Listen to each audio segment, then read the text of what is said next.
ಶ್ರೀ ಶ್ರೀ ಶ್ರೀ ಹನುಮಂತನಾಥ ಸ್ವಾಮೀಜಿ ಗುರುಗಳ ಪಾದಗಳಿಗೆ ವಂದಿಸುತ್ತಾ, ನಮ್ಮ ಕುಂಚಿಟಿಗ ಜನಾಂಗದಲ್ಲಿ ಹುಟ್ಟಿ ಕುಂಚಿಟಿಗ ಜನಾಂಗಕ್ಕೋಸ್ಕರ, ಕುಂಚಿಟಿಗ ಜಾತಿಗೋಸ್ಕರ ಶ್ರಮಿಸುತ್ತಾ ನಮ್ಮ ಹನುಮಂತನಾಥ ಸ್ವಾಮೀಜಿಗಳು ಈ ಒಂದು ಸಾಮಾಜಿಕ ಶೈಕ್ಷಣಿಕ ಸಮೀಕ್ಷೆ ಈಗೇನು ಆರಂಭವಾಗಿದೆ, ಇದರಲ್ಲಿ ದಯಮಾಡಿ ಕುಂಚಿಟಿಗ ಎಂದೇ ಬರೆಸಿ ಜಾತಿ ಕಾಲಂನಲ್ಲಿ ಅಂತ ಕರೆ ಕೊಟ್ಟಿದ್ದಾರೆ.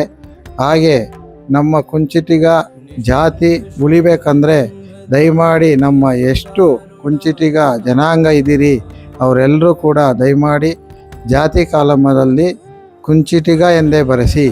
ಹಾಗೆ ನಮ್ಮ ಅಖಿಲ ಕುಂಚಿಟಿಗ ಮಹಾಮಂಡಲದ ಅಧ್ಯಕ್ಷರಾದ ರಂಗನ್ಮಯ್ಯನವರು ಕೂಡ ನಮ್ಮ ಈ ಒಂದು ಕುಂಚಿಟಿಗ ಜಾತಿಗೋಸ್ಕರ ಹಗಲು ಇರಲು ಶ್ರಮಿಸಿ ನಮ್ಮ ಜಾತಿಗೆ ಏನಾದರೂ ಒಂದು ಅನುಕೂಲ ಮಾಡಿಕೊಡ್ಬೇಕು ಅಂತ ಅವರು ಎಲ್ಲ ದೊಡ್ಡ ದೊಡ್ಡ ಲೀಡ್ರುಗಳು, ಮುಖ್ಯಮಂತ್ರಿ ಇರ್ಬೋದು, DK ಶಿವಕುಮಾರ್ ಇರ್ಬೋದು, ಸೋಮಣ್ಣವ್ರು ಇರ್ಬೋದು, ಎಲ್ಲರೂ ಮನೆ ಬಾಗಿಲಿಗೆ ಹೋಗಿ ಭೇಟಿ ಮಾಡಿ ನಮ್ಮ ಈ ಕುಂಚಿಟಿಗ ಜಾತಿ ಸ್ವತಂತ್ರ ಜಾತಿ, ನಮ್ಮ ಜಾತಿ ಸುಮಾರು 60 ಲಕ್ಷ ಜನ ಇದ್ದಾರೆ, ನಮಗೆ ಒಂದು ಕೇಂದ್ರದಲ್ಲಿ OBCಯನ್ನು ಕಲ್ಪಿಸ್ಕೊಡಿ ಅಂತ ಹೇಳಿ ಕ್ಯಾಬಿನೆಟ್ ಮಾಡೋದ್ರ ಮುಖಾಂತರ ಈಗ DK ಶಿವಕುಮಾರ್ ಅವರು ಕೇಂದ್ರ ಆಯೋಗಕ್ಕೆ ನಮ್ಮ ಕ್ಯಾಬಿನೆಟ್ ರಾಜ್ಯದಲ್ಲಿ ಕ್ಯಾಬಿನೆಟ್ ಮಾಡಿ ಕೇಂದ್ರ ಆಯೋಗಕ್ಕೆ OBC ಪಟ್ಟಿಯಲ್ಲಿ ನಮ್ಮ ಕುಂಚಿಟಿಗ ಜಾತಿಯನ್ನು ಸೇರಿಸಿ ಅಂತ ಹೇಳಿದ್ದಾರೆ. ಹಾಗಾಗಿ ಈ ಒಂದು ಸಮೀಕ್ಷೆಯಲ್ಲಿ ದಯಮಾಡಿ ಎಲ್ಲರೂ ಕುಂಚಿಟಿಗ ಅಂತ ಬರ್ಸಿದ್ರೆ ನಮ್ಮ ಜಾತಿಯ ಒಂದು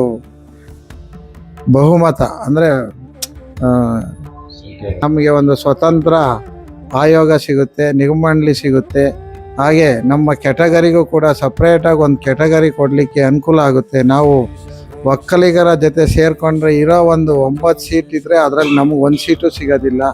ಇದೆಲ್ಲ ಹೋಗ್ಬೇಕು ಅಂದರೆ ದಯಮಾಡಿ ಎಲ್ಲರೂ ಕುಂಚಿಟಿಗ ಜಾತಿ ಅಂತ ಬರ್ಸಿರಿ.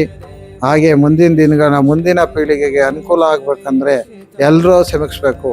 ನಮ್ಮ ದೊಡ್ಡ ದೊಡ್ಡ ನಾಯಕರು ದಾರಿ ತಪ್ಪಿಸೋ ಅಂತ ಕೆಲಸ ಮಾಡ್ತಿದ್ದಾರೆ. ಅವರು ಗೆದ್ದು ಬಂದಿರೋದೇ ನಮ್ಮ ಕುಂಚಿಟಿಗರಿಗೋಸ್ಕರ, ಕುಂಚಿಟಿಗರ ಓಟಿಂದ, ಅದನ್ನು ಮರ್ತಿದ್ದಾರೆ. ಹಾಗೆ ಶಿರಾದಲ್ಲಿ ಪ್ರತಿಷ್ಠಿತ ಒಂದು ಸಂಸ್ಥೆ ಇದೆ, ಅದು ಕೂಡ 70% ನಮ್ಮ ಕುಂಚಿಟಿಗ ಜನಾಂಗದಿಂದಲೇ ನಡೀತಾ ಇದೆ ಅನ್ನೋದನ್ನ ಅವ್ರು ಮರ್ತಿದ್ದಾರೆ.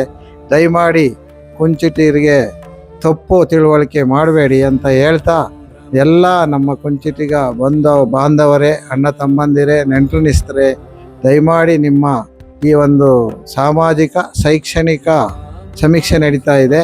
ಅದು ಜಾತಿ ಸಮೀಕ್ಷೆ ಅಲ್ಲ, ಆದರೂ ಕೂಡ ಜಾತಿ ಕಾಲಮ್ ಅದರಲ್ಲಿದೆ. ದಯಮಾಡಿ ನಮ್ಮ ಧರ್ಮ ಹಿಂದೂ ಅಂತ ಬರೆಸಿ, ಜಾತಿ ಕಾಲಮಲ್ಲಿ ಕುಂಚಿಟಿಗ ಅಂತ ಬರೆಸಿ, ಉಪಜಾತಿ ಕಾಲಮಲ್ಲಿ ನಿಮ್ಮಿಷ್ಟ ಖಾಲಿ ಬಿಡ್ಬೋದು, ಇಲ್ಲ ಕುಂಚಿಟಿಗ ಅಂತ ಬರಿಬೋದು. ಈ ಒಂದು ಬರ್ಸೋದ್ರ ಮೂಲಕ ನಮ್ಮ ಸಂಖ್ಯಾಬಲ ಜಾಸ್ತಿಯಾಗಿ ನಮಗೆ ಸವಲತ್ತುಗಳು ದೊರಕಲಿಕ್ಕೆ ಅನುಕೂಲ ಆಗುತ್ತೆ. ಈಗ ದೊಡ್ಡ ದೊಡ್ಡ ಲೀಡ್ರುಗಳು ಕನ್ಫ್ಯೂಸ್ ಮಾಡ್ತಾ ಇದ್ದಾರೆ, ನಮ್ಮಲ್ಲಿ OBC ಸಿಗೋದಿಲ್ಲ ಕುಂಚಿಟಿಗರಂತ ಬರ್ಸಿದ್ರೆ ಅಂತ.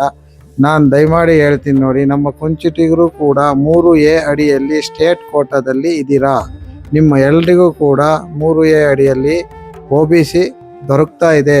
ಸೆಂಟ್ರಲಲ್ಲಿ ಓನ್ಲಿ ರೂರಲ್ ಕ್ಯಾಟಗರಿ ಸಿಗ್ತಾ ಇಲ್ಲ, ಒಕ್ಕಲಿಗರಿಗೂ ಕೂಡ ಇಲ್ಲ, ಅವ್ರಿಗೂ ಕೂಡ ಓನ್ಲಿ ಗ್ರಾಮೀಣ ವಿದ್ಯಾರ್ಥಿಗಳಿಗೆ ಮಾತ್ರ OBC ಇದೆ.